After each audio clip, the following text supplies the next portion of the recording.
अनंत कंद वर्णालय पंढरीश पांडुरंग परमात्मा इंद्रायणीच्या तटात निर्माल्य ज्यांच्या आयुष्यात होतं, विवेक वैराग्याच्या तटाची झालर ज्यांनी जीवनाला लावली. सारस्वत्याचं देणं 700 रुपयांचा पाऊस पडून आईच्या अंतकरणाने तुम्हा आम्हाला पाजलं.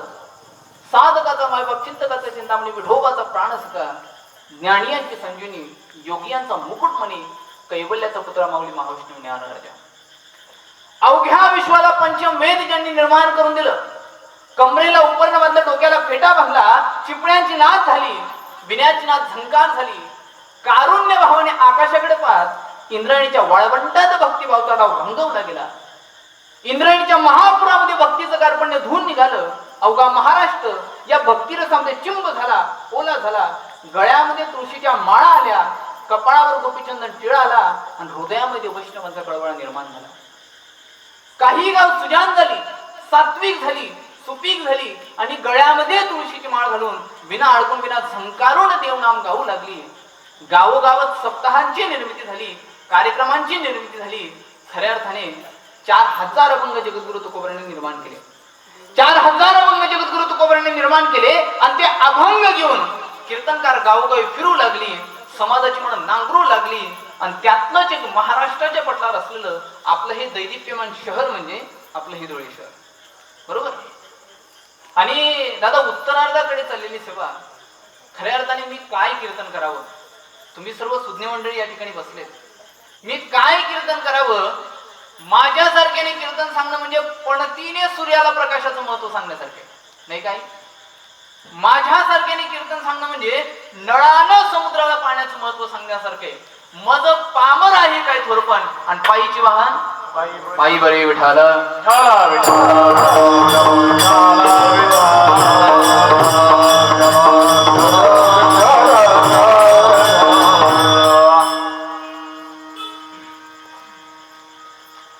बघा, कीर्तनाला सुरुवात करण्यापूर्वी 1-2 गोष्टीचा परिहार द्यायचा. तो असा, थोड्या मोठ्या साधुसंतांच्या पदस्पर्शाने पावनपुरीत मंगलमय झालेली नगरी श्री तीर्थक्षेत्र आपली ही धुळे नगरी.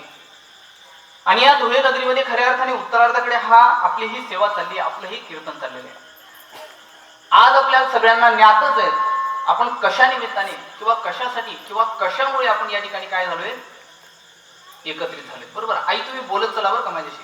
म्हणजे आपलं कीर्तन जे आहे ना, संवादात्मक कीर्तन आहे. तुम्ही माझ्याशी बोलायचं, मी तुमच्याशी बोलायचं. तुम्हाला आवाज येतोय ना? आवाज कळतोय ना? हा कपुडे सरकारने थोडं आयराणी समजत का तुमले? मला बी थोडी थोडी बोलता येत बरं का. हा, मग तुम्ही मला थोडा रिप्लाय देत चला, माझ्याशी संवाद साधत चला बरं का. आपली ही खऱ्या अर्थाने उत्तरार्धाकडे चाललेली सेवा. आणि आज जर बघितलं गेलं आपण कशा निमित्ताने या ठिकाणी सगळेजण एकत्रित झालो. आज काय आहे? तुम्ही नका बोलू. हा, काय आहे आज? काय आहे बरं? उपवास कोणी कोणी केलाय बरं का? सगळ्यांनीच केलाय ना? आणि बाकी एकादशी ते पण करतात ना? बरं आहे का? असं काय असं नाही. बघा, आषाढी एकादशीच्या निमित्ताने आपण या ठिकाणी काय झालोय, एकत्रित झालोय. आणि मला तरी असं वाटायला लागलं बरं का समाधान बाबा, मला तरी असं वाटायला लागलं खऱ्या अर्थाने दुसरं पंढरपूर या ठिकाणी निर्माण झालेलं आहे. बरोबर आहे की नाही? आज तिथं गर्दी आहे, तिथं कीर्तन चालू आहे, तिथं काही ना काहीतरी सोहळा चालू आहे. आज तिथं नामसंकीर्तन झाले आणि तोच नामसंकीर्तन आपल्या या धुळ्या नगरीत. आणि कसं आहे माहिती का? बघा, मी घरात बसलो असताना दादांनी मला सांगितलं की आपल्या विठ्ठल मंदिराच्या जी मूर्ती आहेत ना, विठ्ठल मंदिराची मूर्ती संपूर्ण आपण पंढरपूरवरून आणली. बरोबर आहे का? पंढरपूरवरून आणली. म्हणजे पंढरपूरचा देवच कुठं आलाय? कुठं आलाय? आणि खऱ्या अर्थाने तुम्ही हे जे मंदिर जे स्थापन केलंय ना, एकदा तुमच्या स्वतःसाठी एकदा जोरदार टाळी झाली पाहिजे. बरोबर आहे की नाही? आषाढी एकादशीच्या निमित्ताने आपण या ठिकाणी सगळेजण एकत्रित झालो.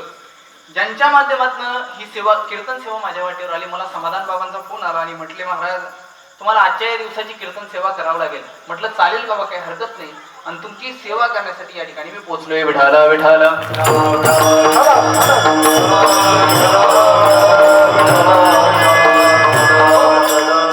जर बघितलं गेलं शांतिनिकेतन सोसायटीची जी सेवादारी आहेत, दादासो सागर आनंद देवरे, दादासो विलास भानुदास नेहते आणि शांतिनिकेतन सोसायटीचे संपूर्ण तरुण मंडळी यांच्या माध्यमातून ही कीर्तन सेवा माझ्या वाटेवर आलेली.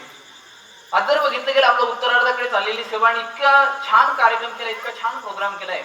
जवळजवळ आपल्या मंदिराला 1 वर्ष झालं वाटतं ना, का अजून नाही झालं? बरं 1 वर्ष बाकी आहे. आपल्या मंदिराची पहिलीच आषाढी एकादशी, बरोबर? आता आलं आपल्या मंदिराची पहिलीच आषाढी एकादशी आणि या आषाढी एकादशीच्या निमित्ताने या कीर्तन सोहळ्याला तुम्ही सर्व मंडळी या ठिकाणी काय झालाय, उपस्थित झालात. आज माझ्या कीर्तनाला सर्व नामवंत कीर्तनकार, गायक, वादक सगळे मंडळी उपस्थित आहेत. आज जर बघितलं गेलं, ज्यांच्या कंठामध्ये रामेश्वराने वास करावा, ज्यांच्या कंठामध्ये सरस्वतीने वास करावा, ज्यांच्या जिभेवरती साक्षात सरस्वती माता बसावी, असे आमचे श्री हरिभक्त पारायण समाधानजी महाराज असतील, तसेच गावातील आपले सर्व भजनी मंडळी आहेत आणि सर्व प्रेमी लोक आहेत, आपले मृदंगाचार्य महाराज असतील, आपले पेटी मास्तर असतील आणि तुम्ही सगळेजण या ठिकाणी जमा झालेले. आज बाबा त्या पंढरपुरामध्ये एवढं वातावरण झालंय, तिथं नामसंकीर्तन सोहळा चालू आहे आणि आपल्या या ठिकाणी पण नामसंकीर्तन सोहळा चालू आहे. वा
आपल्या धुळे नगरीमध्ये पंढरपुरासारखं वातावरण झालंय. मी नेहमी सांगत असतो बघा, एवढं सगळं वातावरण होण्यासाठी, एवढा सगळा चांगला कार्यक्रम होण्यासाठी बाबा मागच्या जन्मीतलं काय असावं लागतं, पुण्य असावं लागतं, बरोबर?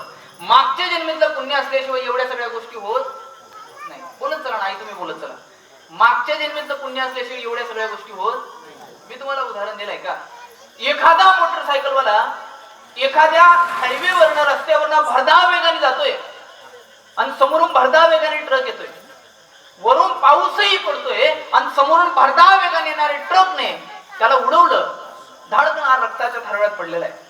रक्ताच्या थारोळ्यात हा पडलेला असताना ऍम्ब्युलन्स आली, त्याला ऍम्ब्युलन्स मध्ये टाकलं, त्याला दवाखान्यात भरती केलं आणि त्याचे सर्व नातेवाईक मंडळी त्या ठिकाणी आले आणि तो त्या नातेवाईकांना सांगू लागला, दादा तो ट्रक माझ्या अंगावर आला होता.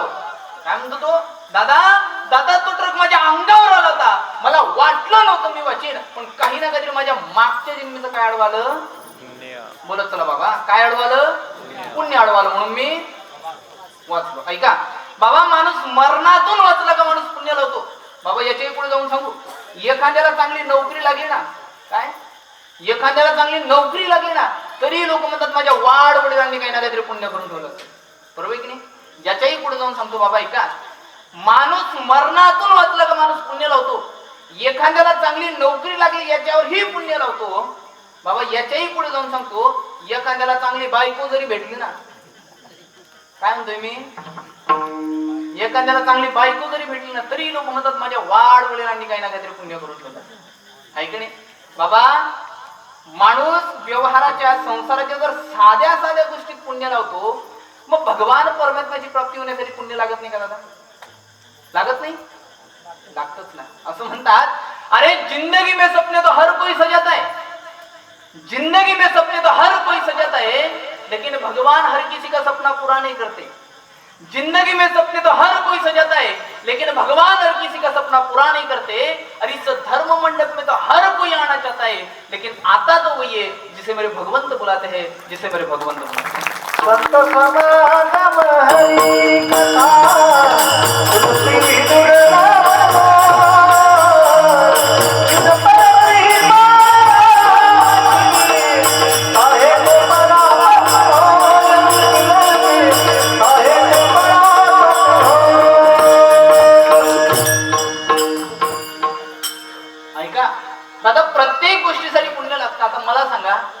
आपल्या कॉलनीत आई एवढेच लोक आहेत का?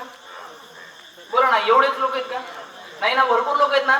बाबा लोक इथून घरी जातील, याचा आवाज येतो म्हणून टीव्हीचा आवाज वाढवतील, पण इथं येत नाही. समजून घ्यायचं, त्यांचं बाप त्यांना इथे येऊ दे, ते तुम्ही म्हणा बरं का. त्यांचं बाप त्यांना इथे येऊ दे. जे घरी जाऊन झोपतात ते पापी, आणि जे कीर्तनात येऊन झोपतात ते हा नाही बरं का. त्याच्यासाठी सुद्धा पुण्य लागतं. विठाला विठाला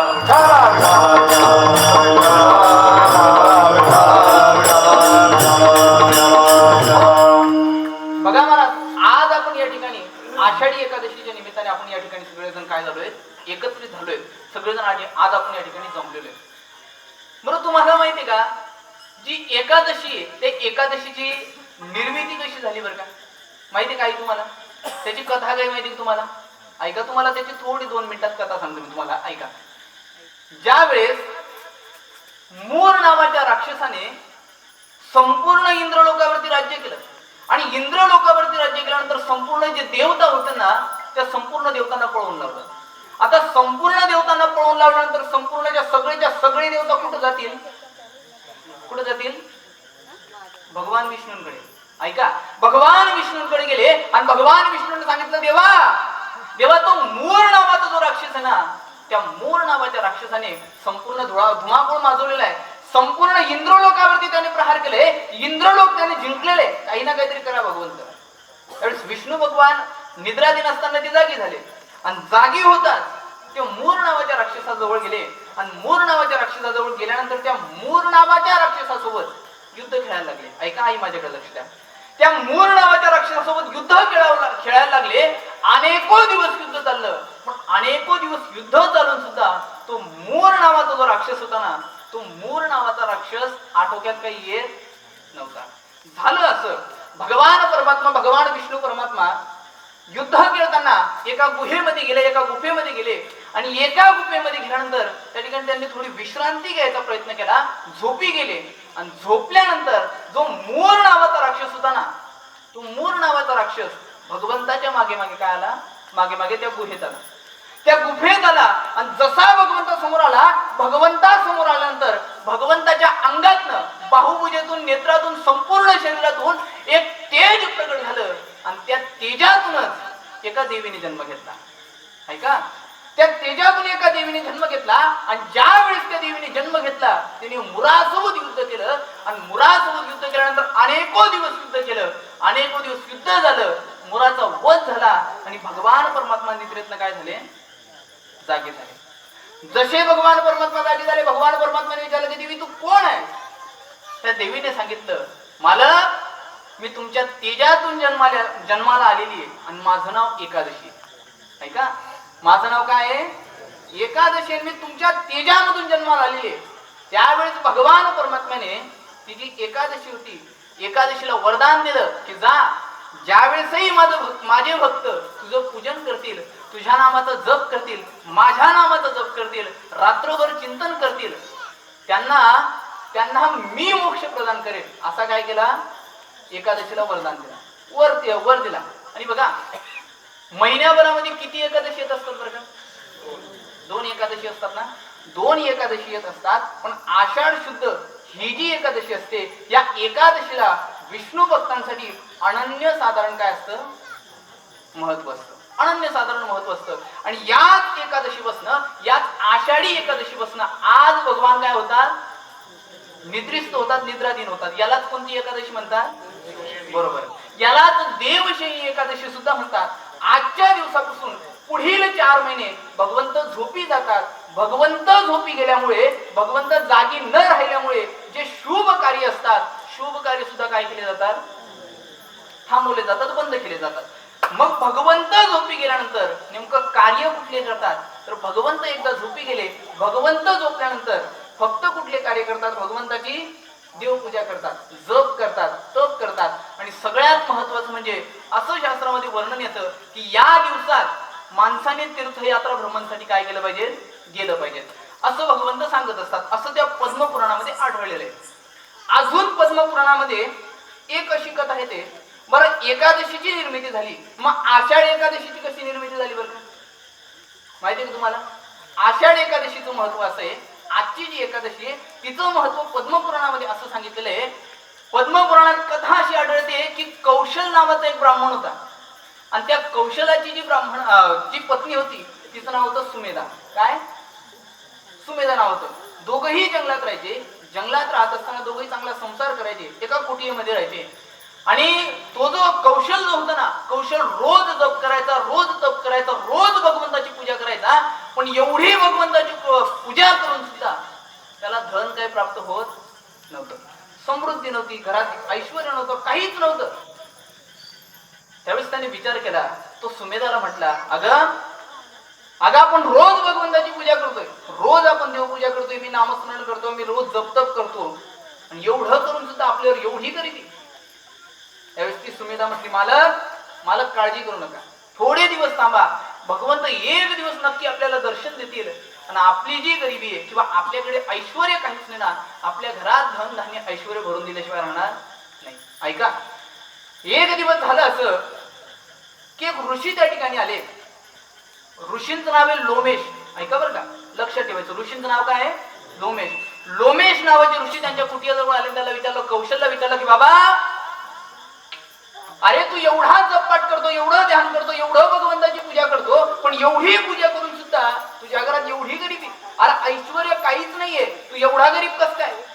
त्याने सगळा वृत्तांत सांगितलं. म्हटले, मालक ऋषीवर असं असं संपूर्ण झालं. त्याने संपूर्ण वृत्तांत सांगितल्यानंतर ते लोमेश नावाचे जे ऋषी होते, त्या लोमेश नावाच्या ऋषींनी त्या कौशलला सांगितलं की ज्या वेळेसही काही दिवसानंतर आषाढी एकादशी येणार आहे, त्या आषाढी एकादशीला भगवंताचा जपपाट कर, रात्रभर चिंतन कर, उपवास कर, व्रत कर, भगवंत तुला प्रसन्न झाल्याशिवाय राहणार नाही. झालं तसंच. काही दिवसानंतर आषाढी एकादशी आली आणि आषाढी एकादशी आल्यानंतर त्याने रात्रभर चिंतन केलं, व्रत केला, जपपाट केला, आणि दुसऱ्या दिवशी पारणे सोडले. द्वादशीला आपण काय करतो? पारणं सोडतो ना. पारणं सोडलं, द्वादशीला पारणं सोडलं, आणि पारणं सोडल्यानंतर जे आजूबाजूची लोक होते ना, त्या सगळ्या लोकांना त्याने अन्नदान केलं. आणि ज्या दिवशी त्याने अन्नदान केलं त्याच दिवशी भगवंत रात्री स्वप्नात आले आणि भगवंताने आशीर्वाद दिला. म्हटले कौशल, अरे ऋषीवरांनी जे सांगितलं तू ते संपूर्ण केलंय, मी तुझ्यावर प्रसन्न आहे. तुझ्या घरात उद्यापासनं धन धान्य ऐश्वर्य तुला काय जे पाहिजे असेल ते सगळं उपस्थित होऊन जाईल. आणि फक्त उपस्थित होणार नाही तर ज्या वेळेसही तू या पृथ्वी तलावरनं जाशील त्यावेळेस तुम्हा दोघांना मोक्ष प्राप्त होईल, असं भगवंताने त्याला आशीर्वाद दिला. आणि तेव्हा